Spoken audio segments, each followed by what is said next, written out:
Welcome. Welcome, everybody. Thank you for coming today after the total dinner.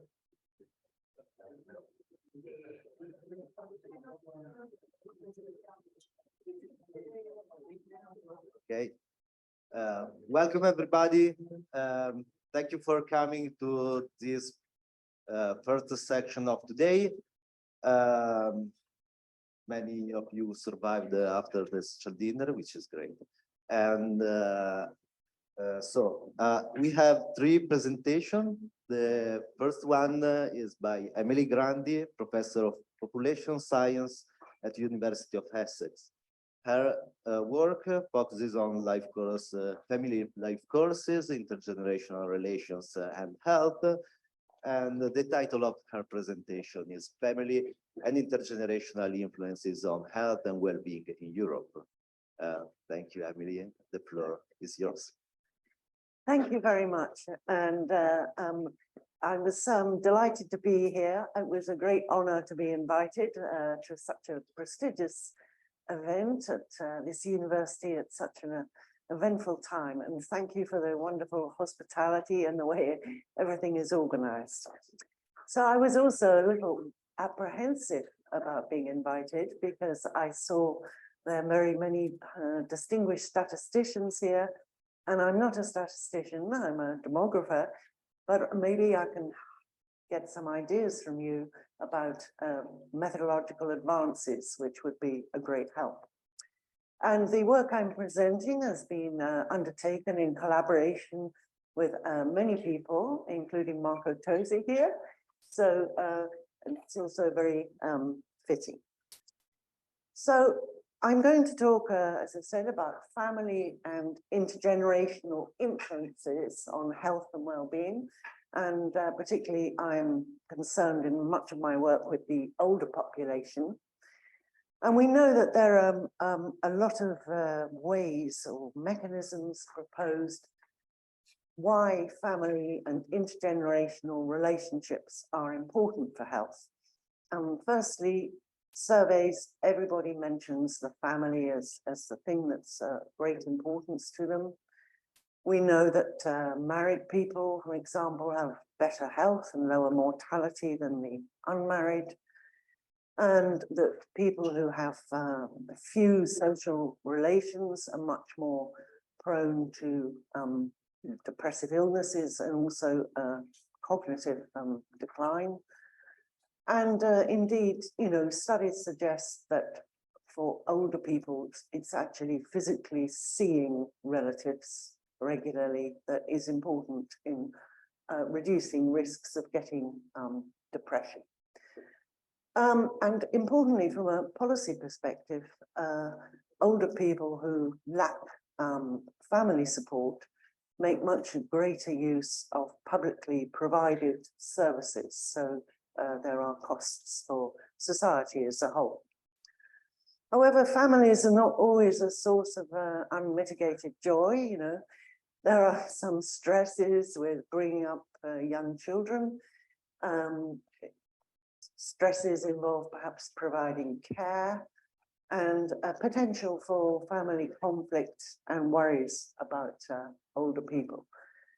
And the other important dimensions, which Elder and others have identified, is that things that happen in the event of one family member have an impact on other people. So this concept of linked lives. And also we know that the cultural, policy, temporal context may change all these associations. So this makes studying all of these things very complicated and, still trying to work out best ways of doing it.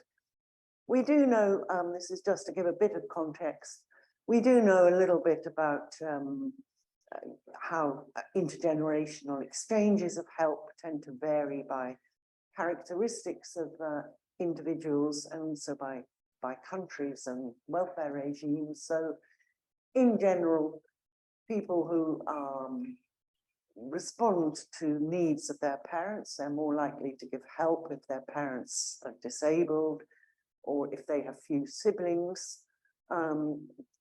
Also, caregiving and things tends to be associated with having lower education and, of course, female. Whereas older parents giving help to their children, the selections are the other way. They're the ones that give more time and help tend to be more advantaged. Divorce is a very negative impact, particularly for men. And a lot of studies suggest patterns are different in Southern European and Northern European countries, and fewer social differences in Southern countries. But that's a bit of a stylized sort of generalization, which may be changing. So the problems about studying this, and this I hope to hear from more from people here about suggestions, is really we can't randomize people into particular family constellations, and we can't measure many of the things that we'd want to do. Selective influences may operate at in different ways at different stages of the life course. So something that's favorable at sort of age 20 may be less favorable at age 50. And there are lots of things that family or kin groups have in common, including genetic things, which may influence behaviors that are not strictly related to the determinants that we're studying. So, for example, we know that people who give help to their parents are actually more likely to give help to their children. And there's a sort of clustering of family orientated behaviors within kin groups, rather than as people once thought that perhaps if you're helping one generation, you have fewer resources to help another. And we don't know much about these. So I'm going to talk very briefly first about a bit of the demographic context that's relevant. Then I'm going to talk about how fertility histories may be linked to health later in life, and a bit more about availability of children and depression, particularly looking at Eastern versus Western Europe. Some things on co-residence, including mental health among young people who move back to live with their parents, and then how people's own health is influenced by, say, the death of their parents.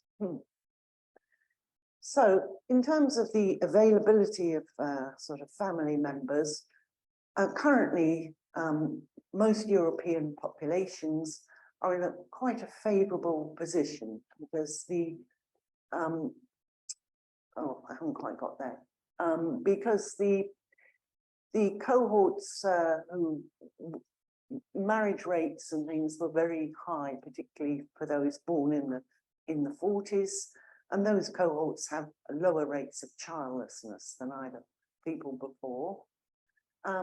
But things become less favorable in terms of demographic availability of family support once we get to the cohorts born in the 1950s reaching older ages. And of course, there have these big changes in things like divorce, repartnering, non-marital childbearing, which are also very much post-1955. So if, for example, we look at the proportion of women at certain ages with no living child, this is from work by Murphy, Britain, Finland, and France. And you can see this low point means that's the lowest proportion of childless. It changes with age because, of course, this relates to living children, and your children might die before you. So, but if we look at slightly later born cohorts, who will be the next generation of older people, the proportion childless or with no living children increases again. And as I said, of course, divorce has become much more of an issue now. So in, say, Sweden, getting on for half the population has been divorced by age 45 or by age 55, although of course a lot of those may have remarried. And in terms of the policy implication, and then I'll get on to the main things I want to talk about, this is just one illustration. This is percent of GDP spent on long-term care for older people. And in general, if family are providing less help, or if older people are less embedded in their family and social networks, then the state will end up spending more. So you see at the moment, the Norway, Netherlands, Sweden, Denmark, which provide the highest levels of state supports, they are currently spending, as much as possibly 6% of GDP on long-term care, and that's projected to increase by half as much again by sort of in the next 40, 50 years. Italy is somewhere in the middle of all of this. You're currently spending about 2% of GDP on long-term care, and that's expected to increase by about half as much again. Contrary to stereotypes, Italy spends more on long-term care than the UK, in fact is about quite close to the sort of EU average. So now I'm going to start and perhaps thinking about how these things like people's fertility histories might be related to their health later in life. And there are two big issues here, as with many demographic things. They're very complicated selection effects. And then there's some effects which we think may be causal, but it's hard to pin that down. So in terms of selection effects, we know that poor health behaviors or poor health might restrict people's ability to find a partner or indeed have children, because some health behaviors are related to fecundity, the ability to have children. On the other hand, we also know that people who experience a lot of disadvantages early in life, and particularly sort of unstable parenting themselves, may actually be more likely to embark on both having sex and also having children younger. And this is linked actually to, there's some various evolutionary theories about this that we heard a bit about yesterday from Annette. So it's sort of fast pace of life.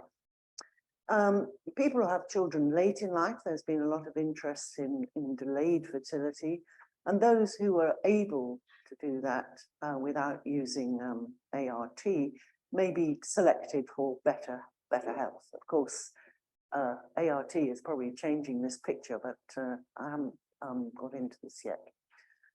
But then there may also be some causal effects, so the physiological consequences of pregnancy, childbirth, and lactation. So, for example, women who've breastfed, that reduces their risk of breast cancer, and effects of social interaction throughout the life course on things like cognitive function. And then these indirect effects, such as availability of social support later, but also, of course, possible stress from more difficult child-rearing circumstances. So this shows associations between fertility and all-cause mortality using Swedish data. I was a bit player in this work. And this is trying to get across or allow for some of these selection things by using sibling comparison models in some of the models, which of course have limitations. although in actual fact, in these models, some of which are just standard Cox adjusted ones, and some of them, the stratified ones, are sibling comparisons. The patterns of association are fairly similar, with higher mortality risks for people who have become parents very young, higher mortality risks for the childless, and then again, slightly higher risks for people with 5 or more children. And there are now a very large amount of studies which tend to show this kind of pattern. And this just shows it for particular causes of death, where you can see that, for example, it's circulatory diseases and external causes where risks of for people with no children seem to be highest. And this actually even goes back to sort of Durkheim and work on suicide and accidents among people with no children. And it may also be related to health behaviours, because of course in this register data you can control for lots of things, but you don't have information on health behaviours. Less thing about the cancers, neoplasms, because there's some offsetting things. Risks for different cancers are different. So what about other outcomes? And I'm just going to use some examples here about cognitive function and then depression. So cognitive function, there's actually a literature too about not just social interaction with children throughout the life course, possibly benefiting cognitive performance or rate of decline in cognition, but there are also some theories and evidence about hormone changes associated with pregnancy and childbirth, which there's some debate as to what effect they would have, but that there is some arguments about it may be important. So this study with which is with Sana Reid, we use data from the English longitudinal study of aging, which is like SHARE, but longitudinal one, and cognitive function is measured using a word list recall and various verbal fluency tests. And the measures are numbers of children, age at first birth, and a whole range of possible mediators or confounders, including smoking, physical activity, depressive symptoms, and either social isolation or social interaction. And these results from latent growth curve models, they show a faster, lower level of cognitive function and a faster rate of decline observed over the follow-up period for childless individuals, and the best trajectory for people with 2 children, and sort of intermediate for other groups. But again, it's hard to know. This is consistent with other studies and theories about things, but of course could be subject to various selection biases. And then if we look at other types of outcomes, this is depression, depressive symptoms, and limitations in activities of daily living. And these are data from SHARE, adjusted for marital status and various health behaviours, some things about early life reported retrospectively. And again, these tend to show that women who had early first birth, that's the yellow line, have kind of worse depression and worse ADL limitations. And there's some suggestion that these associations might be moderated by the sort of welfare regime context. So this shows a number of children and a composite sort of indicator of poor health, derived from both self-reported measures, but also things like grip strength. And it seems that the sort of Mediterranean countries, the poor health index increases with number of children, whereas that's not so much the case in Nordic places, which provide more support for parents, or particularly in the past when these women were raising children. And then in terms of depression, a lot of work has been done on sort of southern, northern European comparisons, but until quite recently, there's been rather less known about Eastern Europe. So in this work, we tried to look at depression in relation to whether protectiveness of having children, comparing Eastern and Western Europe. I was interested in this because after the collapse of the Soviet Union, so many things that older people would have counted on sort of disappeared, pensions and previous things. A lot of migration out by young people. And there may be a sort of mismatch between expectations and what people expected. And of course, there's also much higher rates of material hardship in some of the former Soviet countries. So for these reasons, we thought that having children might be particularly important in terms of depressive risks. I should also say that there's evidence from other studies that in some former Eastern Bloc countries, there seems to be much less sort of interaction with friends and so forth in comparison, well, say in comparison with Italy. So, that may be also a reason why children might be particularly important. So this was undertaken, again, collaborators, using data from the gender and generation surveys. And these are very good surveys in that they cover a lot of countries that are not included in other things, but they do have a number of other limitations, particularly, the time we did this, there wasn't really much longitudinal data available.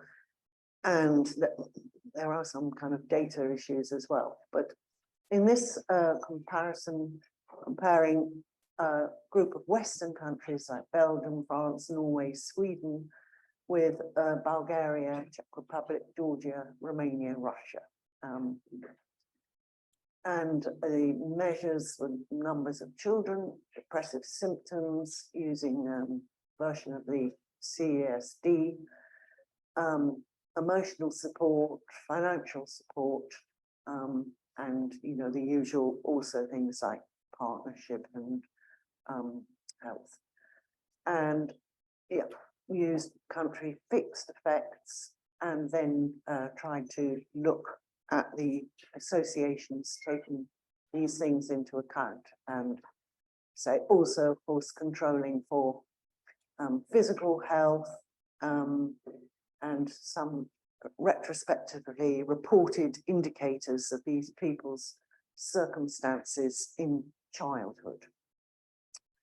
And the results showed that in Eastern, but not the Western countries, those who had no children or only one child had more likely to report depressive symptoms. And this was particularly the case for those who didn't have a partner. And also there were associations which we know from many studies with physical health. So you can see these are the predicted depressive symptoms by partnership and number of baseline, and the red line are the Eastern countries and the blue are the Western. So it seemed to be that this hypothesis, this is consistent with our hypothesis. And Marco and I also did some other work on depression in some of these Eastern countries, and that showed that parents and children, children were particularly important for unpartnered. So what about co-residence? I mean, these studies we've talked about. We've looked at things like contacts with children, and some of that is with co-resident children, and some of it is with children who live elsewhere. And there's been a lot of debates in the literature about whether co-residence is sort of beneficial for older people, and indeed for younger people, or not. And this seems to depend very much on the both socioeconomic circumstances, but also cultural and sort of what is considered normative and so forth. So there might be disadvantages to co-residence if older people resented the sort of reduction in autonomy. And of course, if it's driven by a need for help, that in itself would be expected to be disadvantaged. But then there are benefits too, of course, in having help at hand and company and emotional support. So this work is just based on analyses of several waves of the European Social Survey, which has the advantage of being available for, everywhere really in Europe. And also, if you roll lots of waves together, you get quite large sample sizes, but it's very limited in other respects.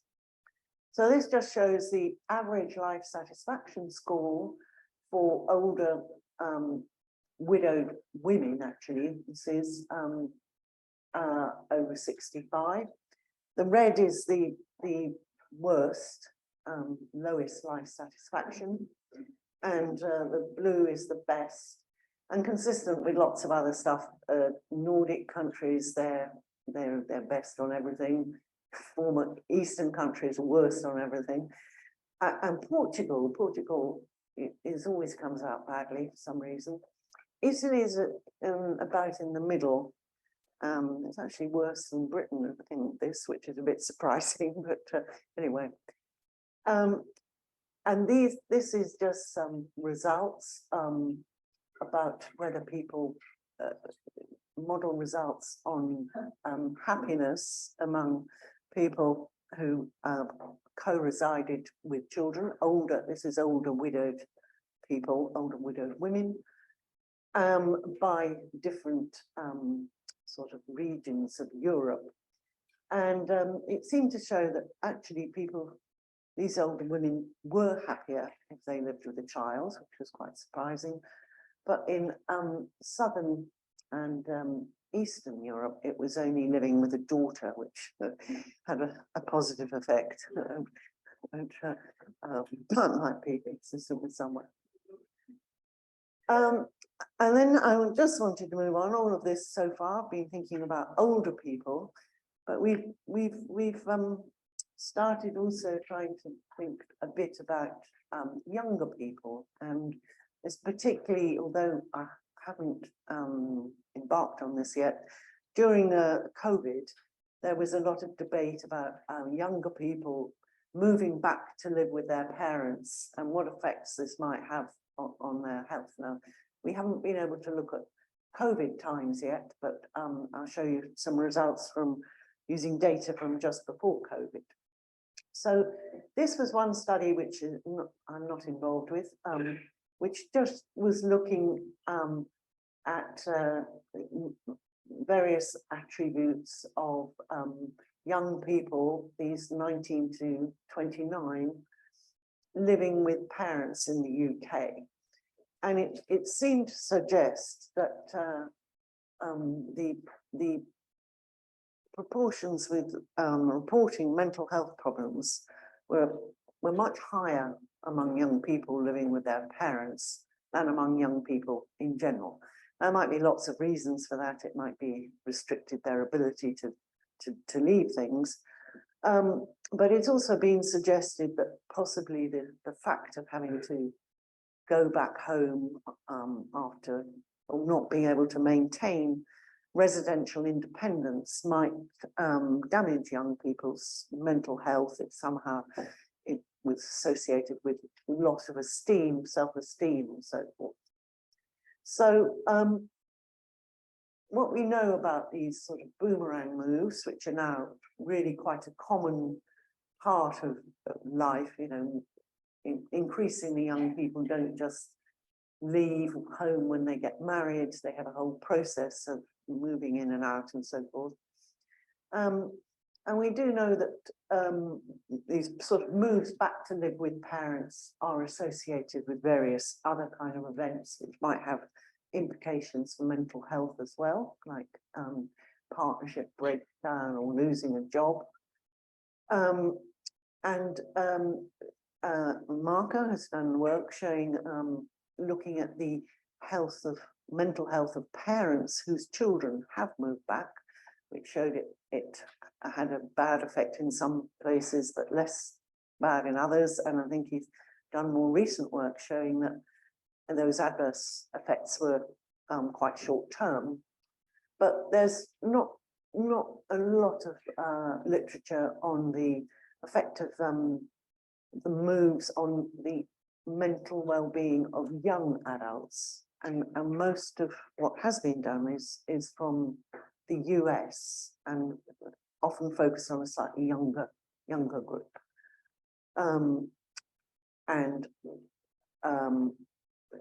they tend to use methods which might be more prone to selection bias than we hope we do. So in this study, we use data from the UK household longitudinal study, which is a very large, nationally representative study, which has been going on for about 10 years now. And we started off with people who, young people, had to be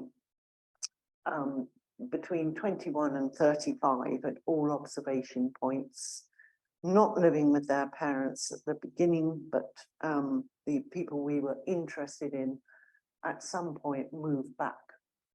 So the main variable we're interested in is whether people at some point returned to their parental home. And we obviously control or take account of a range of other circumstances. And the outcomes are various indicators of mental health. One, the MCS, the mental component score of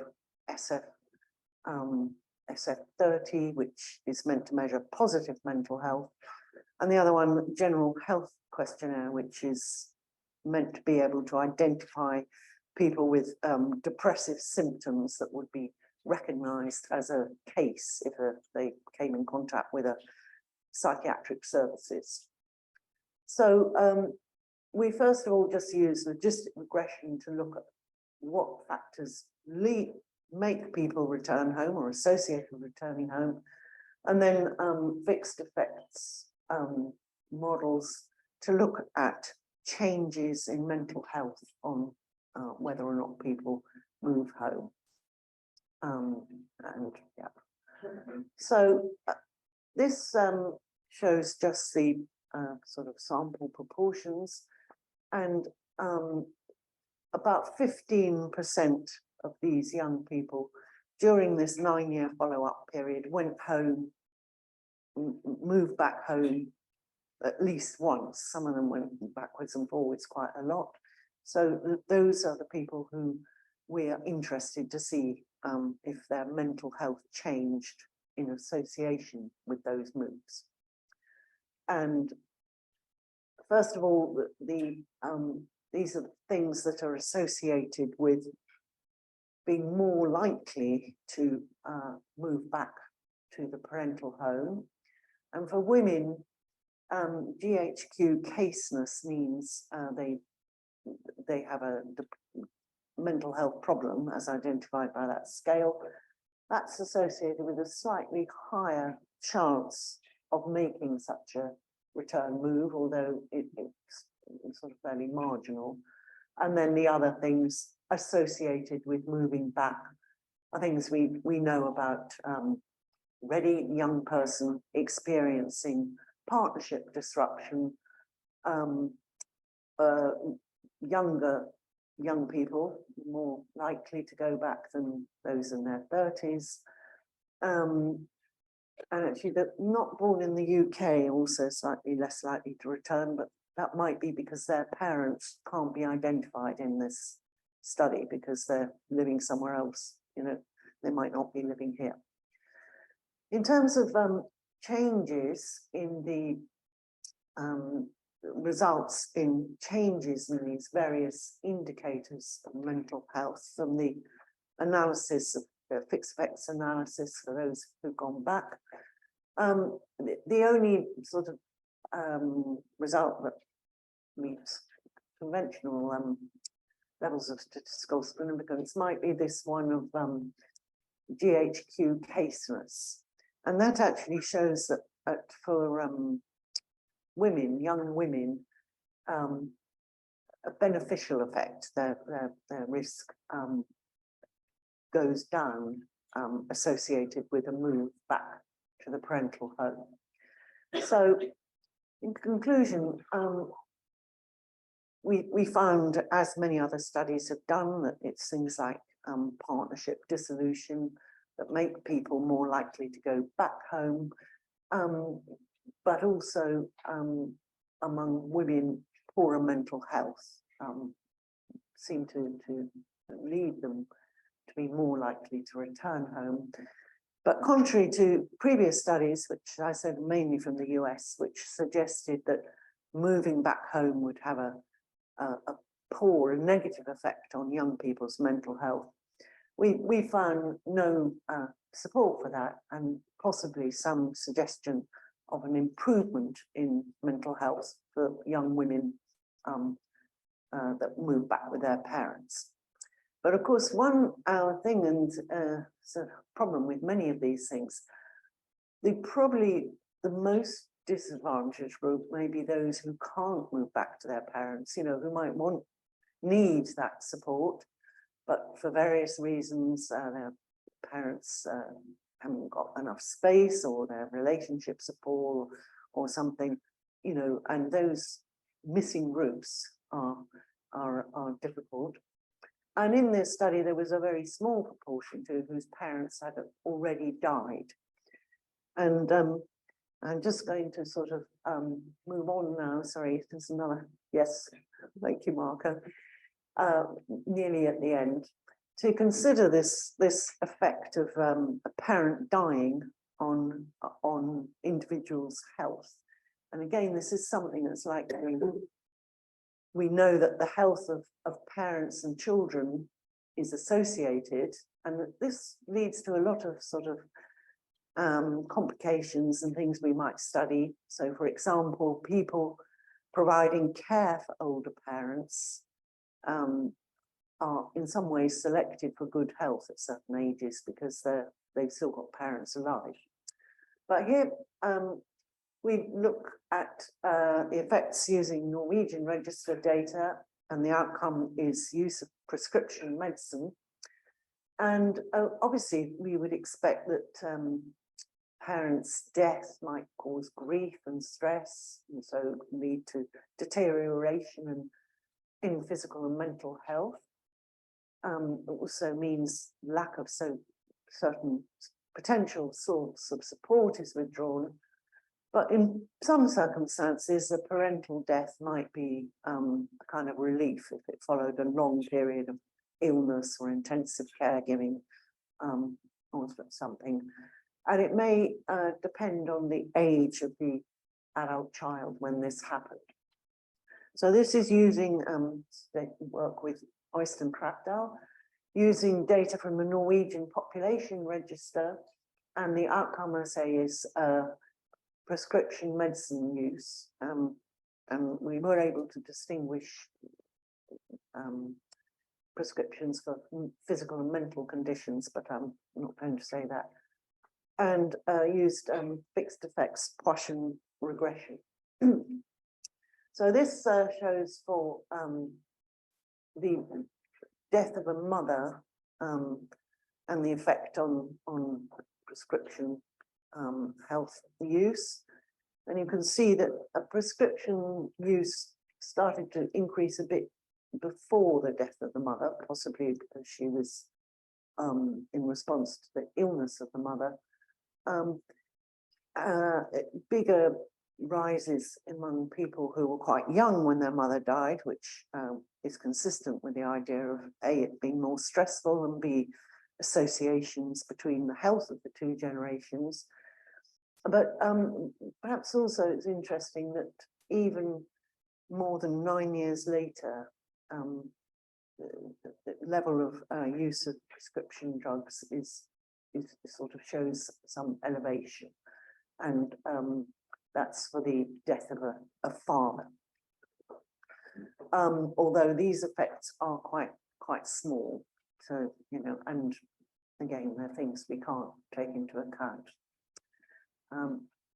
So I'm now going to, I've covered a lot of different things using lots of different data, and just repeat again that it draws on work with a wide range of other people.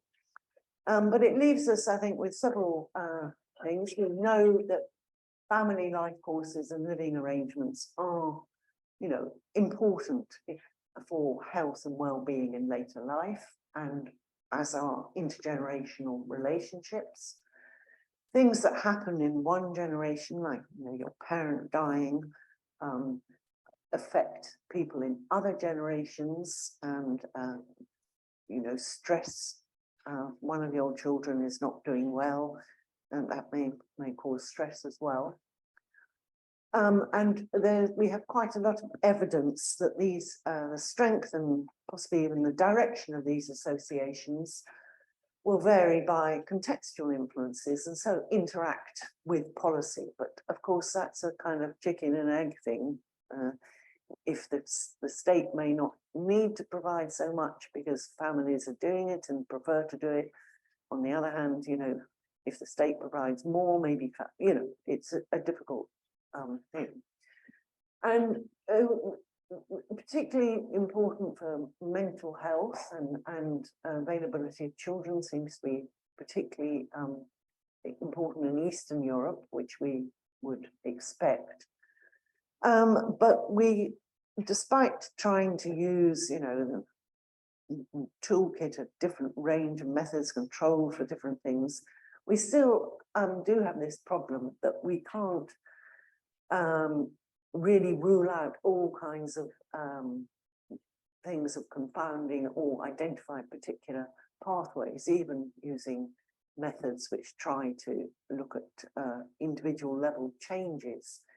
So if people in this meeting have got new ideas about how to address these methodological challenges, which I'm sure many of you are much better placed to think about than I am, then I'll be very grateful to hear them. And again, thank you for inviting me, sir.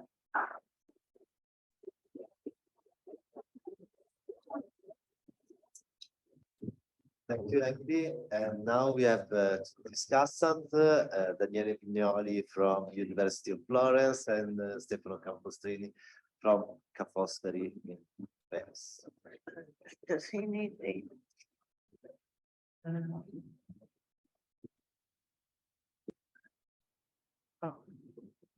Well, first of all, thank you, Emily, and well, thank for this invitation. It's okay. And let me say, I'm pleased to be here, where all my career started, and studying here and being graduated and PhD here.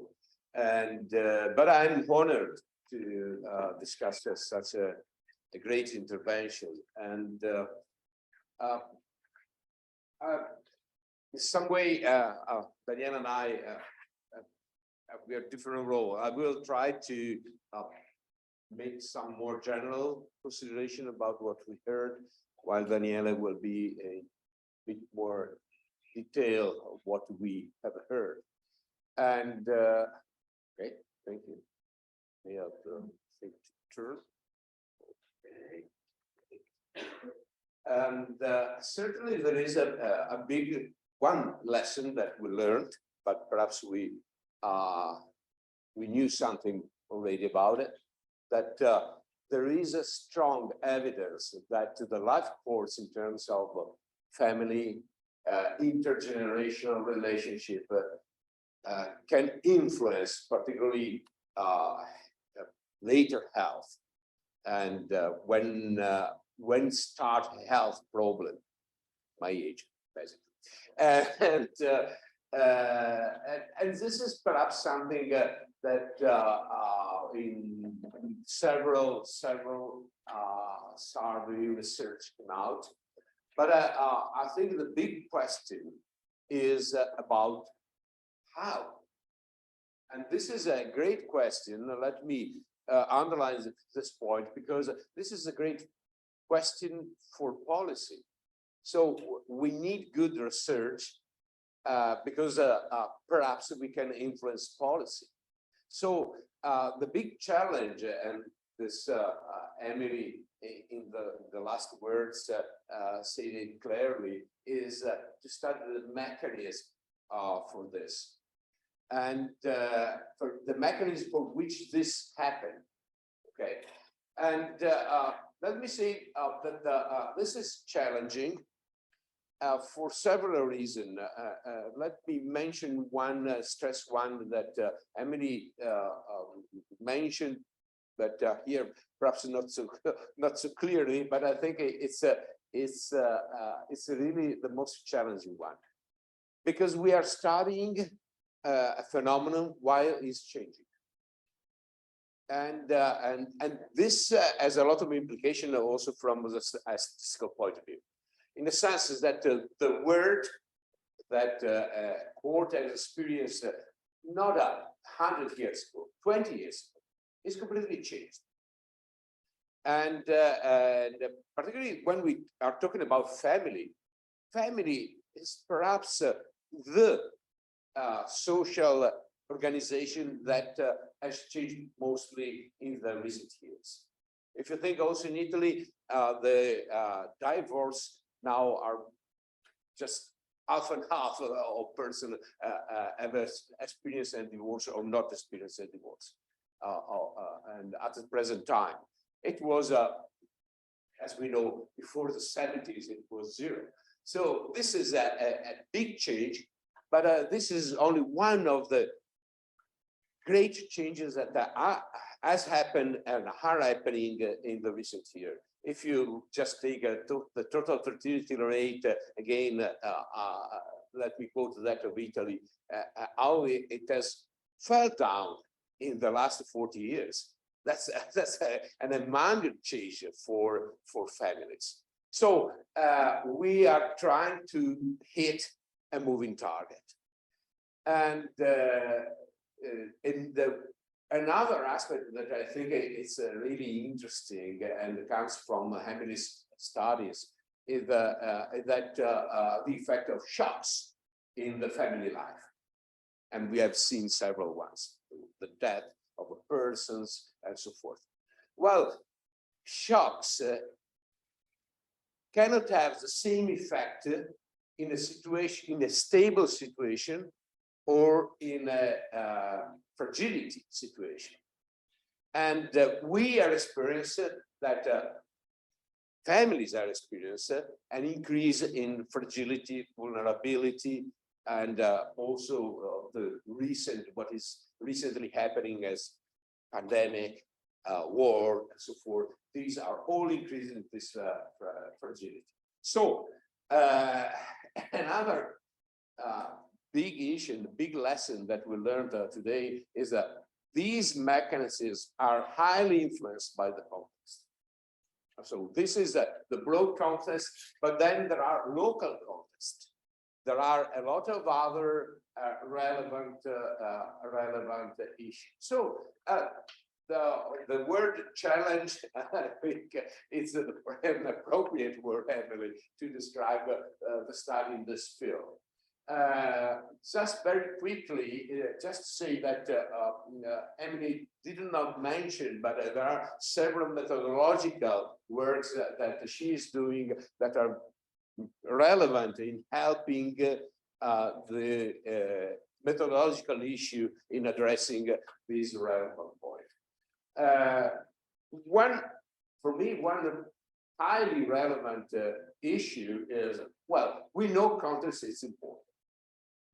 We know context is important, but this is my curiosity. What do you think from the several studies? Context is simply a confounder. So we know that poorer family, less educated persons are more vulnerable in terms of health. And for this reason, they are more exposed to potential effect of those shocks that we have seen.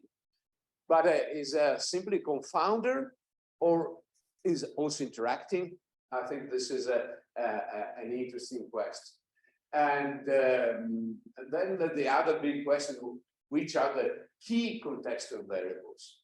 Because we have seen countries, the situation is different from country to country, from a big group of country, northern one, southern one, and so forth. But what can be the key contextual variables? This is not a question that I would like to address now, because it's a really big question. But still, I think it's a field of study. And then let me conclude in saying that we need highly complex models to try to address this complexity. So I think it's difficult to show, to study mechanisms. It's pretty easy with all of the tools that we have to show this effect, okay? Instead, to study the mechanism, that is much challenging. And certainly, and here I've just quoted a few, I have no time to comment on these very interesting works, but certainly a bit more sophisticated models. It's not just because we like sophistication, we are statisticians, so we play with models. No, we need more sophisticated models. For instance, this is another possible, 1 minute. This is another possible, perhaps, field of research. For what I mentioned, so that we are trying to hit a moving target, dynamic models can be a very suitable tool for trying to see what's happening. If that is a tool, perhaps we need also different data. And one of the problems that we have seen also in the presentation is that quite often we lack of these data, at least in Italy. Perhaps another, and this is my final comment, another possible way is try to link different databases that could offer us different information. Talking about mortality data with those data that have information about families, composition, and so forth. Well, Emily, thank you for your presentation, but thank you for your work. And just a quotation from, since we are celebrating also our oldest, older roots, with very older roots, just a quotation from Seneca. The base metal are found on space. The most precious are hidden, however, in the bowels of earth, and provide a greater worth to those who have the constancies to dig. And here we are. We have to dig a lot with our bowels. Thank you.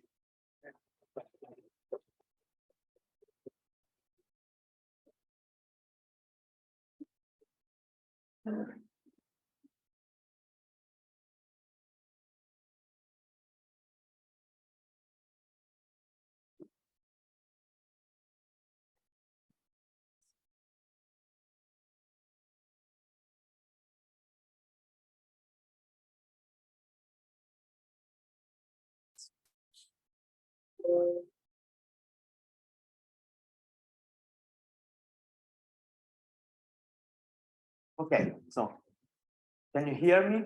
What? So thank you everybody for the invitation. Thank you to the organizer. So for really giving me the possibility to share with you some thoughts about Emily Grundy's presentation. And really what to say, the presentation is fascinating, timely, extremely relevant, how family life courses across generations are interrelated with health and well-being across nations is a crucial issue in contemporary societies, and likely it will represent a pressing issue also for the years to come. I'm just thinking, for instance, at the rising share of childlessness, especially among lower educated men who are not finding any longer a match in the marriage and union market. The presentation is elaborated across a series of theoretically and methodologically strong papers, all published in top-ranked journals. So what shall I say?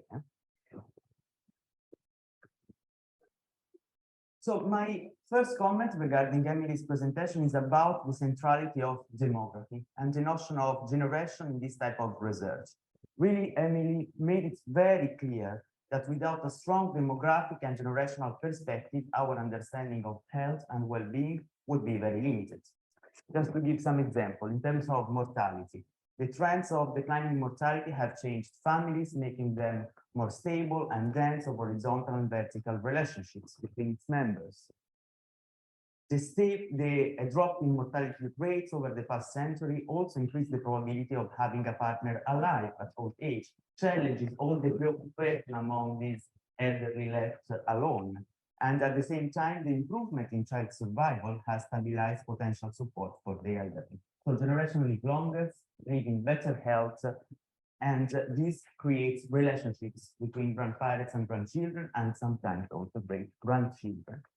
At the same time, fertility patterns define the timing and the intensity of creating horizontal and vertical links between individuals, which are the foundation of relationships between individuals and within society.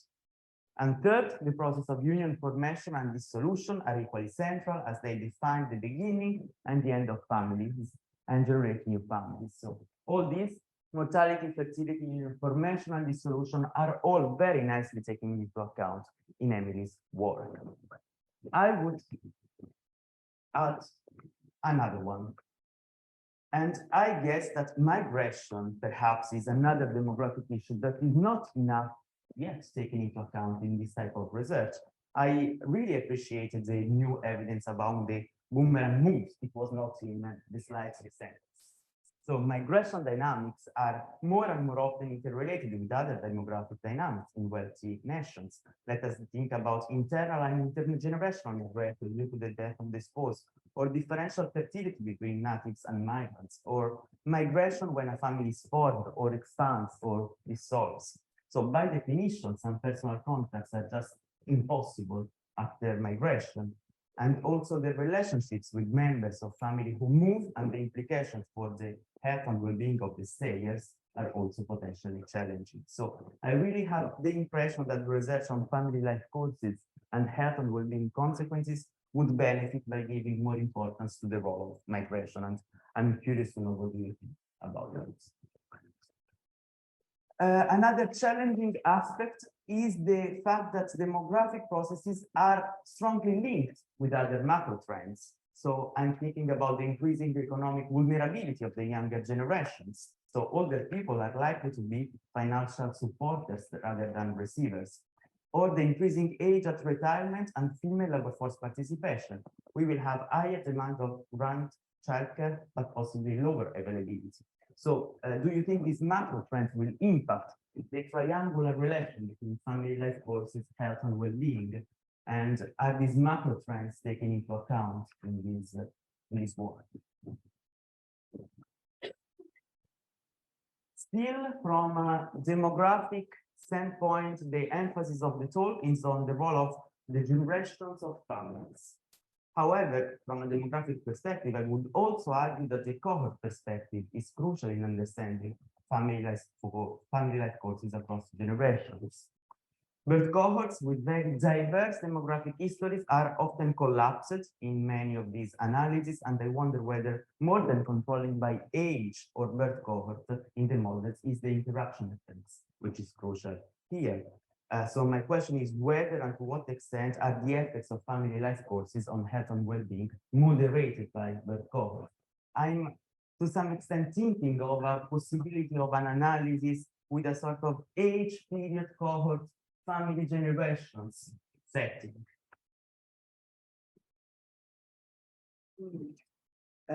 Another comment from a statistical but also a substantive point of view, and you are perfectly aware of it, is the reverse possession problem between family life courses and health and well-being. I really appreciated the part of the presentation in which you were using longitudinal analysis to address to partly address reverse possession. However, these data are also problematic. The panel used like share or ELSA, the Italian way of saying it, are characterized by relatively high attrition rates. Due to high level of dropouts, it is extremely difficult to study the change, for instance, in cognitive functioning. I have in mind your slide 11 about the estimated growth curve models in cognitive functioning by parity. So such a pattern is likely biased by higher dropouts rates among those with more severe cognitive problems. And I believe that these attrition forces need to be taken into account with the statistical setting of this analysis.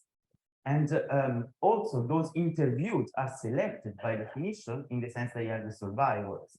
So this selection limits the possibility to fully inspect the retrospective models in the GGS. We know that in prior to 1980s, mortality in Eastern Europe was not as low as mortality in Western Europe. And from this perspective, I wonder whether cohort studies that allow to follow individuals from birth to cohorts are common in this type of research. What are the findings from cohort studies, and eventually what are the limitations? And a final point is about the role of family policies. So I wonder whether more research is actually needed on family policy impacts. Few studies use policy evaluation techniques and designs, and I wonder whether comparisons among across welfare regimes or group of countries are made so far are improved. And final point regards the linkages between family structures and health and well-being. So these studies consider the observable aspects of families, like number of children and context, but downplay the relational part of the linkages between generations. So I know that you perfectly are aware of that, but context might act as a proxy of the quality of relations, but it is not necessarily true everywhere and every time. So do you have some evidence to add to your picture regarding the quality of relations across generations? And I'm closing this discussion. These are just a few thoughts to foster a discussion. I'm really closing by moving from your super nice intergenerational international perspective to a more domestic issue here, because I really think that we need to push this type of research for Italy as well. Here in Italy, the inadequacy of discipline-centered approach, the scattered availability of data, the limited transdisciplinary collaboration, and the difficulty of translating research into policies are the key limitations for advancing an effective research program on aging and family life courses in Italy. And of course, these four limitations are interrelated. So I'm closing with a promotion in the sense that to address these limitations in Italy, we recently received a large funding from the National Recovery and Resilience Plan to create an alliance of public and private institutions to generate biomedical, technological, and socioeconomic solutions to our record high population aging. The project is entitled HIT, Aging Well in an Aging Society, involves 27 partners, of course, the Department of Statistical Sciences here at the University of Padua. Giovanna Mofuzzo is the scientific coordinator for this university. Stefano Campostrini is also a key actor in the project. Here, our approach is neither social or economic or technological, or biomedical, but combine central ideas from all. And perhaps you remember, but you are on board with us in the project because you are part of our scientific advisory board. So we really hope that with your stellar experience, you will help us to develop a new spring of research on aging and family life courses in Italy. Thank you.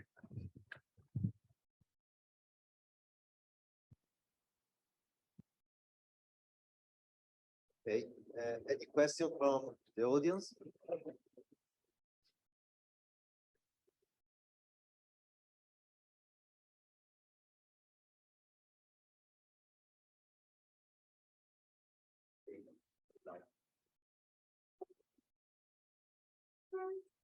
Well, thank you very much for those very interesting and great comments. I'm very grateful.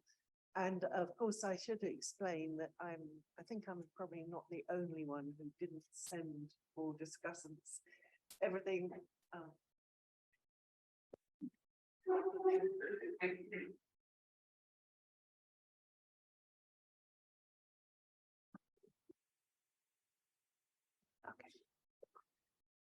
I'd like to thank the discussants for those great presentations and the points they made, and apologize to them too, because I didn't send them the proper version of all my text, and so they spent some time reading papers, which I didn't mention, so apologies for that, but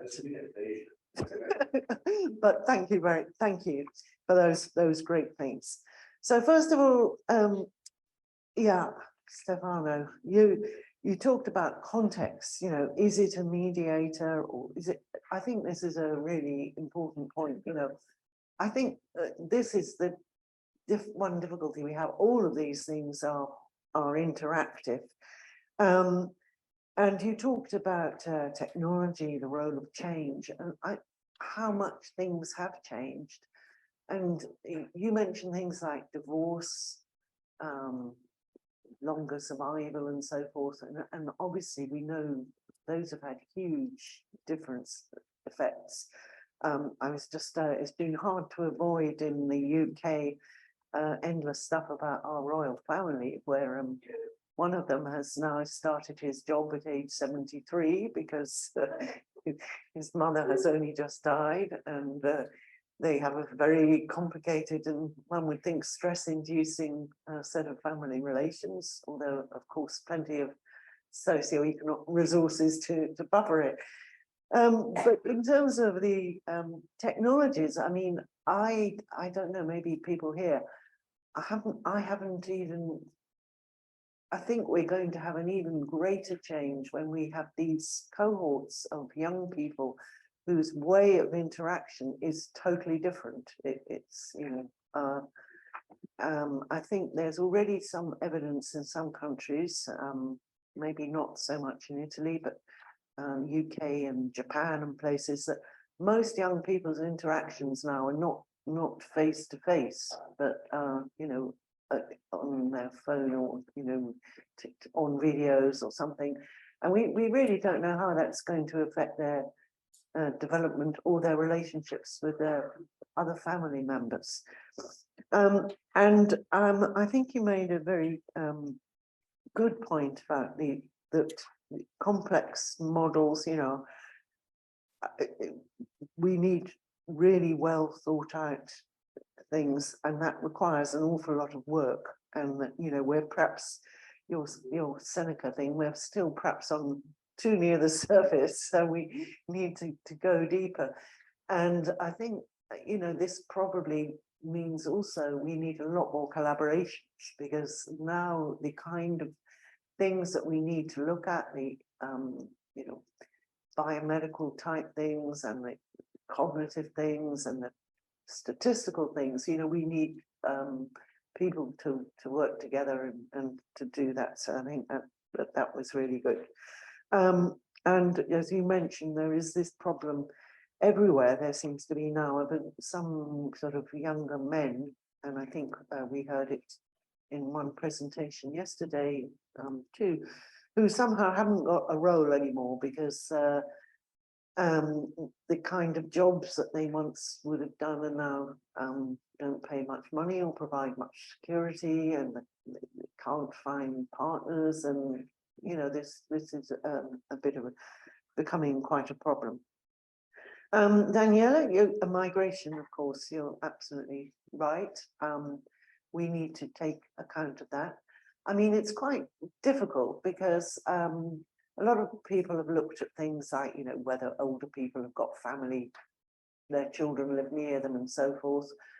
But of course, if the children don't, you know, if they don't get on with their parents, they may be more inclined to move further away, or, you know, it's quite hard to, again, identify the directions of causality or moderation in that. But certainly we have to take account of a migration, and now people living almost in two places at once, you know, in constantly moving backwards and forwards.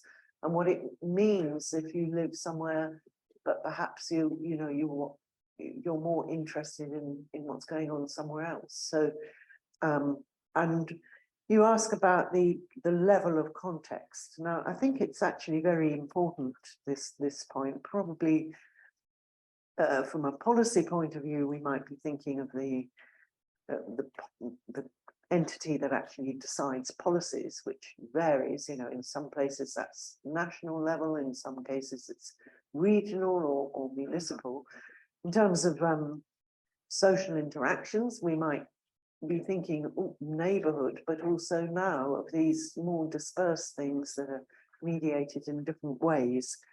And you're quite right that I'm probably, you know, being guilty of this too, that a lot of people use these kind of welfare state regimes a bit, perhaps they don't pay as much attention to how things have changed. So for example, I know a lot of Swedes get very annoyed because Sweden's always put up there as being this wonderful welfare state that provides everything. And yet a lot of Swedes say, well, there have been these huge cutbacks and things have entirely changed. And